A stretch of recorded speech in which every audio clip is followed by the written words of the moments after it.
जय श्री कृष्ण। आज जिस बीमारी के बारे में मैं आपको बताने जा रहा हूँ, इस बीमारी को आप खुद भी पहचान कर सकते हैं।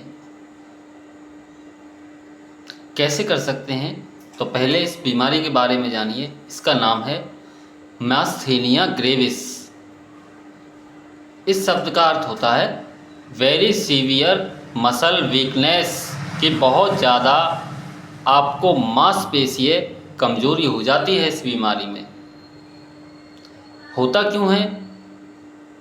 इसका कारण है कि एसिटाइल कोलिन नामक एक न्यूरोट्रांसमीटर होता है, जिसकी कमी के कारण यह रोग हो जाता है।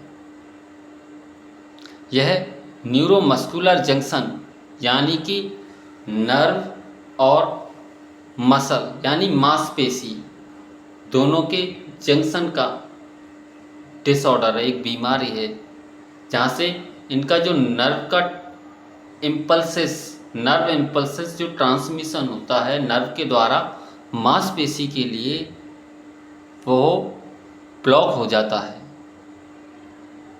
परिणाम स्वरूप मास्थेनिया ग्रेविस नामक बीमारी हो जाती है। इसे आप कैसे पहचानेंगे? तो वो आप पहचान सकते हैं, इसका क्लासिकल साइन यानी कि एक इसका चिन्ह होता है, एक लक्षण होता है प्रमुख, जिसके द्वारा ये बीमारी पहचानी जा सकती है। इसे कहते हैं हम पटोसिस, यानी कि ड्रॉपिंग ऑफ आईलिड, की आपकी आँख की जो ये पुतली है ये ऐसे करके लटकने लग जाती है। इसी लक्षण से आप इस बीमारी की पहचान कर सकते हैं।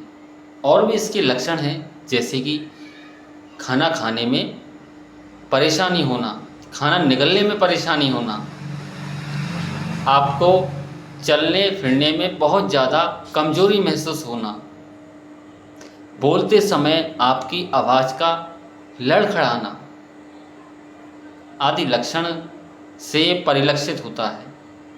अगर इसकी जांच की बात की जाए कि हम कैसे इसको डायग्नोज कर सकते हैं, तो इसके लिए एंडोफोनियम टेस्ट किया जाता है।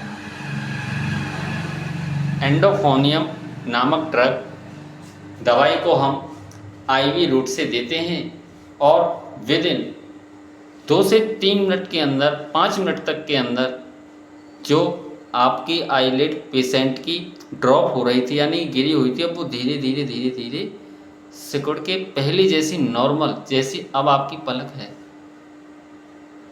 हो जाएगी।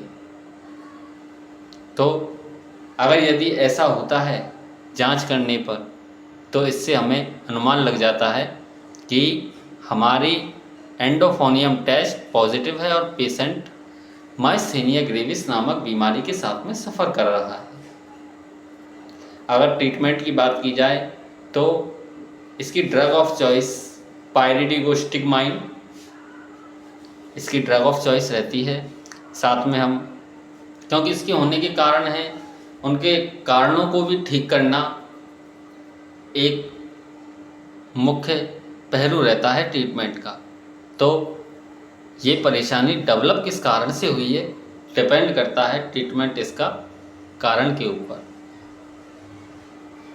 और इसी तरीके से ही आप जब भी बीमार होते हैं, तो मेरी आप सभी से एडवाइस है कि आप बीमारी को डिले ना कीजिए, यानी कि उसे बढ़ावा ना दीजिए अपने शरीर में।